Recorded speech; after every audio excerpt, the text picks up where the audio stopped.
நான் முதல்வன் திட்டம் 49,90,000 பயிற்சி சான்றிதழ்கள். விடியல் பயணம் திட்டம் 910 கோடி பயணங்கள். மக்களை தேடி மருத்துவம் 2,56,00,000 பேர். இன்னும் காப்ப நம்மை காக்க 48 திட்டம். 4 லட்சத்துக்கு அதிகமான உயிர்கள். பல்வேறு ஓய்வூதிய திட்டங்கள் மூலமா 30,50,000 பேர். பட்டா பெற்றவங்க 23,56,000 பேர். உங்களால டோட்டல் போட முடிஞ்சுதா இல்லையா? இன்னும் ஏராளமா இருக்கு, பெரிய லிஸ்டே இருக்கு. ஆனா அதையெல்லாம் நீங்க டோட்டல் போட்டு மக்கள் கிட்ட சொல்லணும்.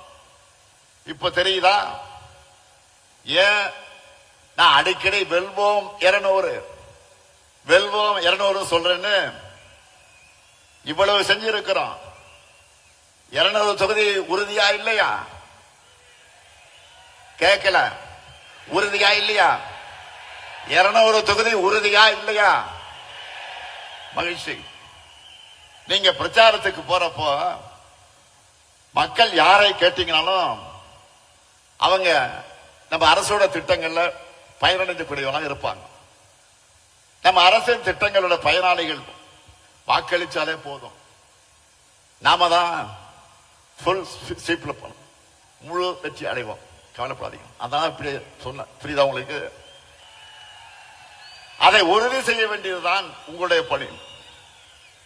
இதே திருச்சி சிறகனூர்ல 5 ஆண்டுகளுக்கு முன்னாடி நான் சொன்ன வாக்குறுதிகளை நிறைவேற்றி காட்டிட்டு இன்றைக்கு மக்கள் முன்னாடி தெம்பா நம்பிக்கையா நிக்கிறேன்.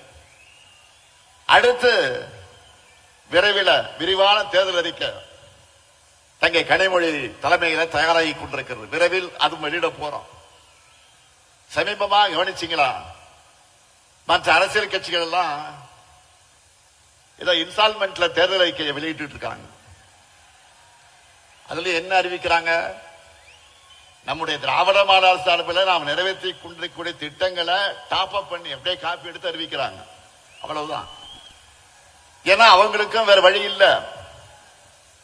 நம்ம ஆட்சியில நிறைவேற்றிருக்கக்கூடிய திட்டங்களை இனி யாராலும் மாற்ற முடியாது, எவராலும் நிறுத்த முடியாது. யோசிச்சு பாருங்க. நாம வழங்குகிற மகளிர் உரிமை தொகையை யாராலும் நிறுத்த முடியுமா? முடியவே முடியாது. அப்படி அவங்க நினைச்சால அவங்க வீட்டு பெண்களை அவங்களுக்கு கட்சிக்கு ஓட்டு போட மாட்டாங்க, வீட்டை விட்டு வெளில அனுப்பிச்சிடுவாங்க. அதனாலதான் இப்ப அதிகப்படுத்தி அறிவிக்கிறாங்க. அடுத்து பள்ளி குழந்தைகளுக்கான காலை உணவு திட்டத்தை யாராவது கை வைக்க முடியுமா? சொல்லுங்க, முடியுமா? அந்த குழந்தைகளை பட்டினி போட்டா தமிழ்நாட்டு மக்கள் அவங்க சும்மா விட மாட்டாங்க.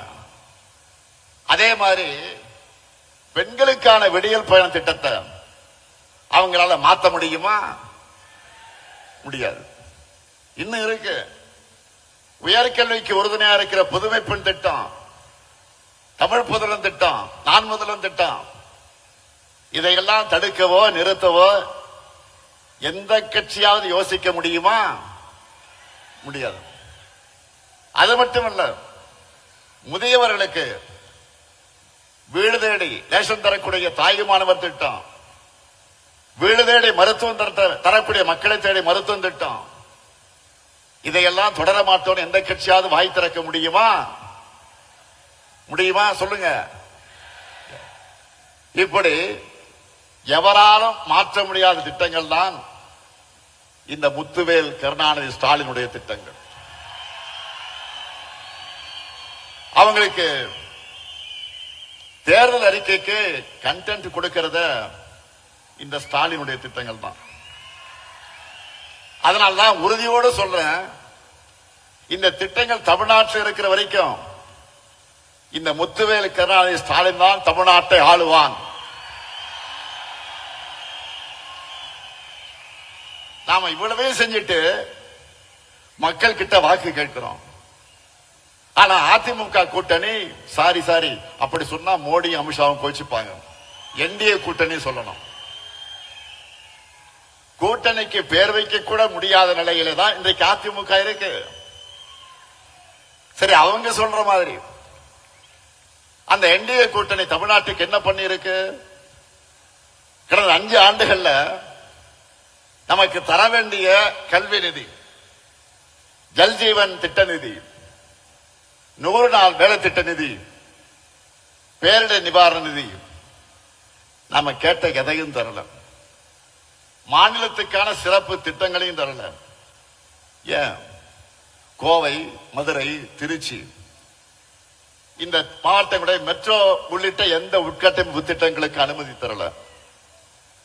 நாம கேட்கிறது நன்மை செய்யணும், ஆட்சி பொறுப்புக்கு வரணும் என்ற எண்ணம் அவங்களுக்கு இருந்திருந்தா அடிப்படையா மாநிலத்துக்கு கேட்டதையாவது அவங்க கொடுத்திருக்கணும். எதுவுமே இல்லையா? பாஜக தமிழ்நாட்டுக்கு தந்ததெல்லாம் என்ன தெரியுமா? ஆளுநர் மூலமாக குடைச்சல்,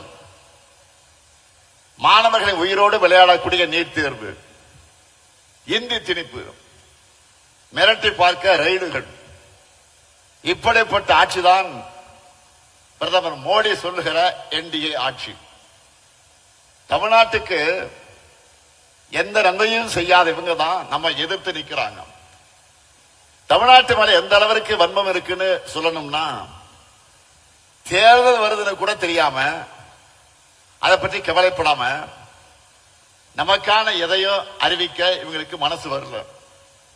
நான் கேட்கிறேன், இப்படி திட்டமிட்டு தமிழ்நாட்டை புறக்கணிக்கிற என்டிஏ கூட்டணிக்கு எங்க மக்கள் எப்படி வாக்களிப்பாங்க? எந்த நம்பிக்கையில நீங்க தமிழ்நாட்டுக்கு வரீங்க? தமிழ்நாடு கேட்கிறதெல்லாம் நான் சொல்லுகிற என்டிஏவுக்கு நோ சொல்லக்கூடிய, நமக்கு கொடுப்பதையெல்லாம் கேட்பதையெல்லாம் நோ என்று சொல்லக்கூடிய என்டிஏவுக்கு தமிழ்நாடு நோ தான் சொல்லும். இங்க உங்களுக்கு எப்பவும் நோ என்ட்ரி தான். உங்க டப்பா என்ஜினுக்கு தமிழ்நாடு எப்பவுமே நோ என்ட்ரி தான் சொல்லும்.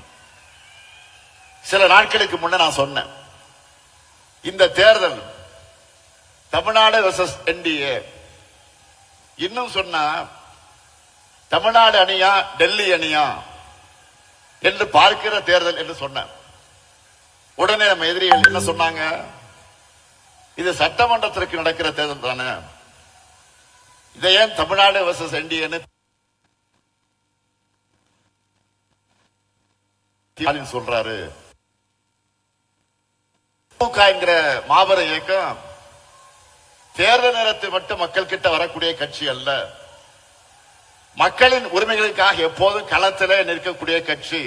எங்களுக்கு தெரியும், தமிழ்நாட்டோட, தமிழ் மொழியோட, தமிழ் பண்பாட்டோட உண்மையான எதிரி யார் என்று எங்களுக்கு நல்லாவே தெரியும். அந்த எதிரியை எதிர்க்கக்கூடிய தெம்பும் திராணியும் கொண்ட ஒரே இயக்கம் திமுக என்பது மக்களுக்கு நல்லா தெரியும். அதிமுக என்கிற முகமடியை போட்டுக்கிட்டு வந்தா எங்களுடைய தமிழ்நாட்டு மக்களுக்கு உங்களை அடையாளம் தெரியாம போயிடுமா? உங்களுடைய முகத்திலே கிழிச்சு தமிழ்நாட்டு மக்கள் கிட்ட நாங்க அம்பலப்படுத்துவோம்.